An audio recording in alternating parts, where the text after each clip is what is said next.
આપણે આજે નવું પેપર સ્ટાર્ટ કરીશું 504 માં સૌથી પહેલાં શરૂઆત આપણે મેટ્રિક્સથી કરવાની છે. મેટ્રિક્સ સ્પેસ શું છે એના વિશે આપણે સમજવાનું છે.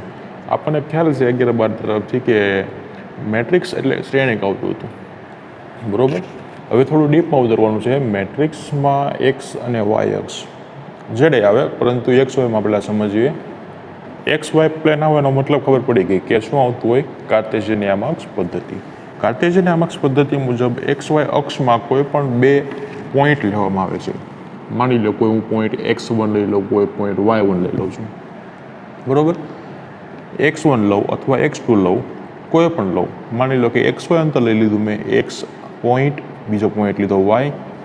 એક્સ અને વાય વચ્ચેનું જે અંતર મીન્સ ડિસ્ટન્સ થયું, બરાબર છે, તેને આપણે મેટ્રિક્સ સ્પેસ તરીકે દર્શાવવામાં આવે છે. ચાલો આપણે સૌથી પહેલાં ડેફિનેશન જોઈ લઈએ મેટ્રિક્સ સ્પેસની. મેટ્રિક્સ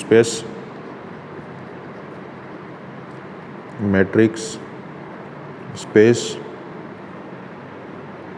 ખૂબ અગત્યની ડેફિનેશન છે. આ ડેફિનેશનથી જ આપણું પેપરની શરૂઆત થાય છે, માટે ખૂબ ધ્યાન આપજો. ધારી લો કે હું કોઈ પણ એક એવો એક્સ લઉં, બરાબર, જે ખાલી ગણ આવે નહીં. એક્સનો કોઈ પણ એવા હું સભ્ય લઉં કે જેમાં ખાલી ગણ આવે નહીં, બરાબર. એટલે લખી શકાય સપોઝ અથવા let x is not is equal to 5, એટલે ખાલી ગણ હોય નહીં. ઇફ જો d from x cross x tends to r, બરાબર, satisfy following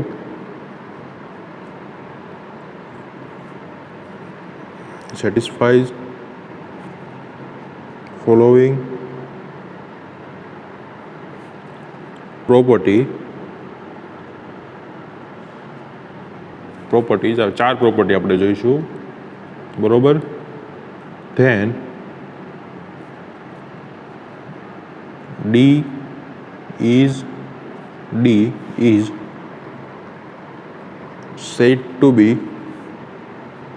said to be metric function.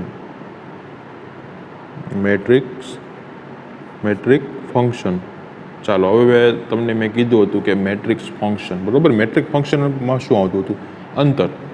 કયું અંતર? એક્સ અને વાય વચ્ચેનું. તો અહીંયા લખી શકું કે ડિસ્ટન્સ ફંક્શન પણ લખી શકાય ને બીજા ભાષામાં, ડિસ્ટન્સ ફંક્શન. ઓકે, ઓન કયા પ્લેનમાં છે? એક્સમાં. અથવા તેના અર્થ દર્શાવી શકાય કે X comma D is called metric space, is called metric space. શરૂઆતમાં ફરી વખત ધ્યાન આપી દો, પહેલી સમજાવી દઉં. હું કોઈ પણ એવો એક્સ લઉં છું કે જે ખાલી ગણ ન હોવો પડે, એટલે કે નોન એમ્પ્ટી સેટ હોય એવો હું એક્સ લઉં છું, બરાબર. X cross x tends to R means કે કોઈ પણ એવો ઘટક લઉં, બરાબર, કે જેનું અંતર કેટલું મળશે મને? ડી. મીન્સ એક્સથી હું એક્સ અંતરથી વાય અંતર તરફ જાઉં છું. આ જે અંતર છે તેને કહેવાશે ડિસ્ટન્સ ડી, બરાબર. અને તેની પ્રોપર્ટીને સેટિસ્ફાઈડ કરતું હોય તો ડીને આપણે શું કહીશું? મેટ્રિક્સ ફંક્શન અથવા ડિસ્ટન્સ ફંક્શન. કોના પર છે? તો કે એક્સ પર છે. કોના પર છે? એક્સ પર. આખું જે છે તેને આપણે શું લીધું? એક્સ, બરાબર. તે કેમાં છે? એક્સ પર ડિફાઇન કરે છે. માટે એક્સ ડીને આપણે શું કહીશું? Metric space. હવે એની પ્રોપર્ટી કઈ? તો ચાર પ્રોપર્ટી. પહેલી property, distance of x y means d x y greater than or equal to 0 for all x comma y belongs to capital x. બીજી property, second, distance of x Y is equal to 0 means x અને વાયની કિંમત x હોય ને, એક સરખી હોય ને તો જ તે ડિસ્ટન્સ 0 થાય. કઈ રીતે સમજવી? માની લો કે હું કોઈ એક્સ લઉં છું, બરાબર છે, અને આ જે એક્સની કિંમત મેં લીધી એક્સ યામમાં અને વાય યામમાં, બરાબર. હવે અહીંયા 0 ક્યારે થશે? ડિસ્ટન્સ મને કહો 0 ક્યારે થશે? હું તમને એમ કહું કે તમારે ભાવનગરથી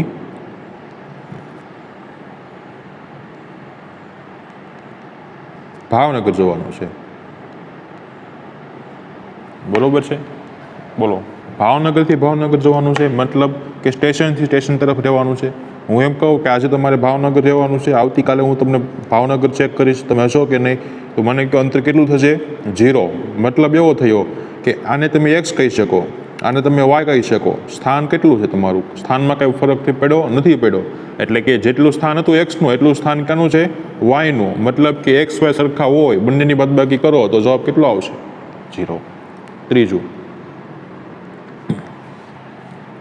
distance of x Y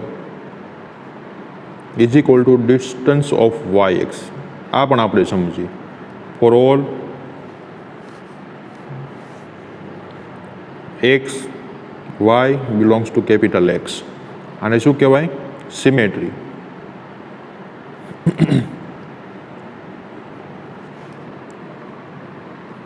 x Y અને વાય એક્સ કહી શકો કે આ પોઈન્ટ એક્સ, આ કોઈ પોઈન્ટ વાય છે. એક્સથી વાય એટલું જ તે વાયથી એક્સ અંતર થાય, બરોબર? એટલા માટે સિમેટ્રી છે એકબીજાના. ચોથી, distance of x Y less or equal to distance of x Z. થોડી કોમ્પ્લિકેટ છે આવડી, પણ આપણે સમજીએ. ડિસ્ટન્સ ઓફ ઝેડ વાય આ લખી શકાય where for all x comma y comma z belongs to capital એક્સમાંથી લીધેલા છે આપણે. આ ટ્રાયેંગ્યુલર પ્રોપર્ટી આના તરીકે દર્શાવવામાં આવે છે. ટ્રાયેંગ્યુલર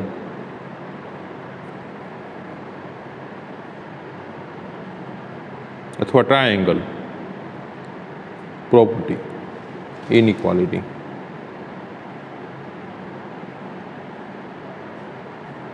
કઈ રીતે?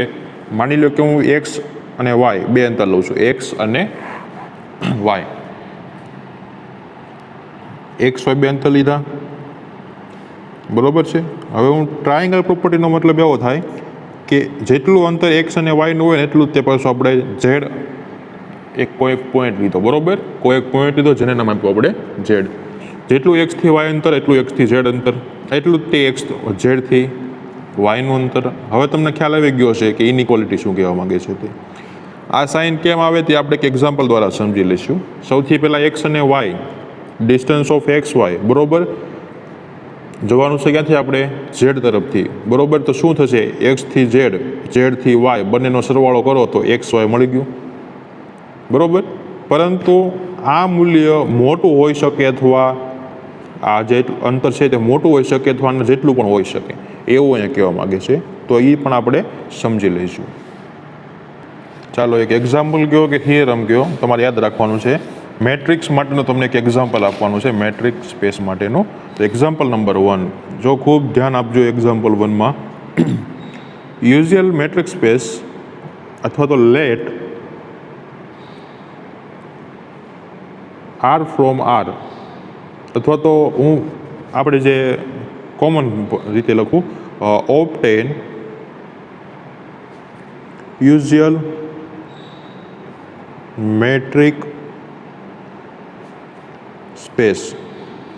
મેટ્રિક સ્પેસ આવ્યું એટલે ડેફિનેશન યાદ કરવાની.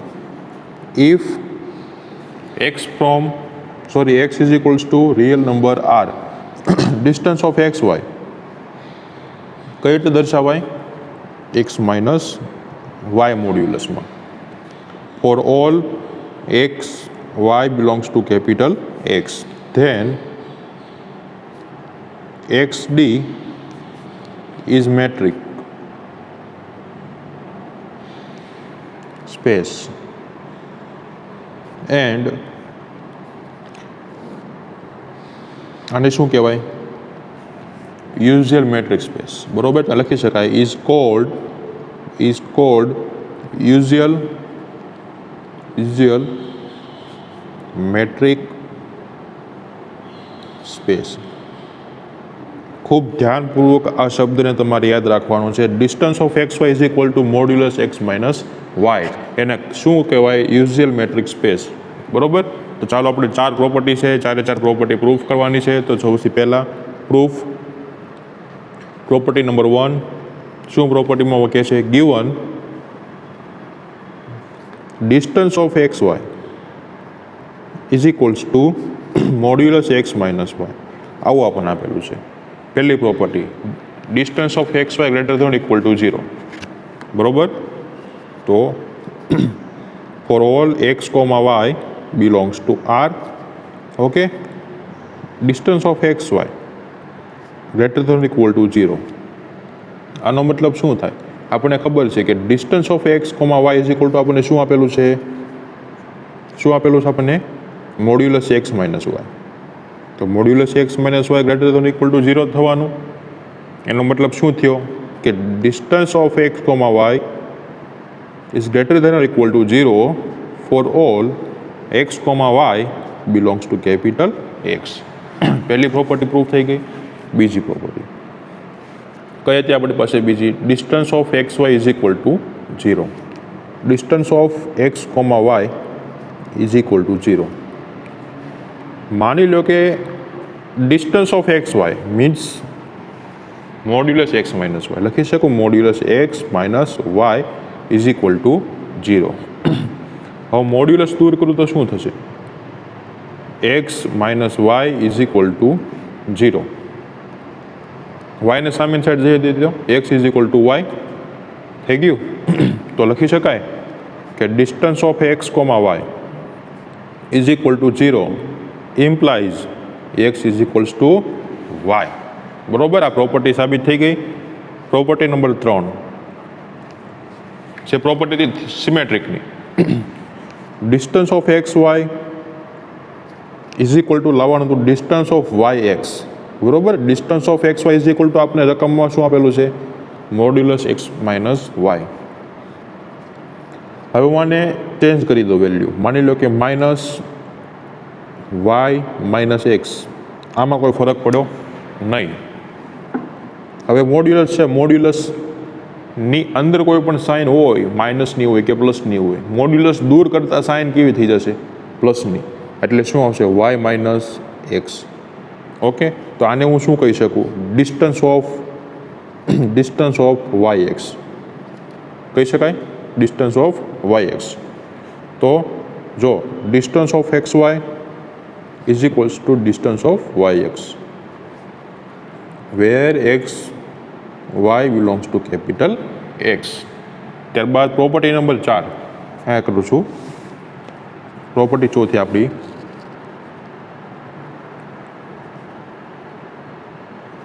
કયા પ્રોપર્ટી હતી? Distance of x Y less or equal to distance of x z plus distance of z y. તો આપણે આમાં 3 પોઈન્ટ લીધેલા છે. X y z. તે કેમાં છે? કેપિટલ એક્સમાં.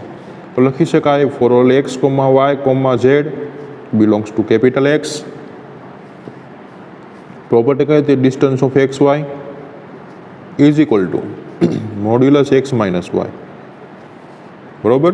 હવે તમને ખબર હોય તો આપણી પાસે ગયા છે ચેપ્ટર આપણે પેપરમાં જોયું 5065 ઇક્વાલિટી વિશે. બરોબર. શું એક્સ પ્લસ વાય આ રીતે આપેલું હોય, બરોબર, તો આને આપણે કઈ રીતે દર્શાવતા હતા? જો ઇક્વાલિટી હોય, ઇક્વાલિટીમાં લેસ ઓર ઇક્વલ ટુ ક્યારે લાગે? તો કે આપણે સેપરેટ મોડ્યુલસ આપી દઈએ ત્યારે. આ કોમન એક પ્રોપર્ટી છે. બરોબર. એના સંદર્ભમાં આપણે અહીંયા કરીએ. તો માની લો કે આપણી પાસે કેટલા છે? X minus y. બરોબર. પરંતુ જો આમાં હું એક પદ ઉમેરી દઉં, x minus z plus z minus y, point ઉમેરી દીધો એટલે ઇક્વાલિટી બનાવી તો શું થાય? સેપરેટ આપવું તો x minus z plus z minus y આવું થશે. બરોબર. આને શું કહેવાય? Distance of x z plus distance of z y. Okay. જો આ એક પ્રોપર્ટી થઈ ગઈ સાબિત. બરોબર. ત્યાં હું લખી શકું ને કે for all x comma y comma z belongs to capital x. તો એમ લખી શકાય કે x d x comma D is metric space. Metric space. ત્યારબાદની ડેફિનેશન જે છે તે આપણે નવા લેક્ચરમાં આપણે કરીશું, એટલે આના પછીના લેક્ચરમાં. પરંતુ અત્યારે તમારે મેટ્રિક્સ વિશે થોડુંક યાદ રાખવાનું છે. આ એક્ઝામ્પલ જોવાનું છે. મેટ્રિક્સની ડેફિનેશન યાદ હશે તો તમને નેબરહુડની, ઇન્ટિરિયર પોઈન્ટની, open set, open ball, close ball બધી ડેફિનેશન આવડશે. એટલે તમારે સૌથી પહેલાં મેટ્રિક્સ સ્પેસની ડેફિનેશનને સમજવાની રહેશે. અને આ એક એક્ઝામ્પલ કે જે આઈએમપી છે, એટલે એ એક્ઝામ્પલ પણ તમારે ધ્યાનપૂર્વક એક વખત જોઈ લેવાનો છે. અને બાકીનું આપણે નેક્સ્ટ લેક્ચરમાં કરીશું.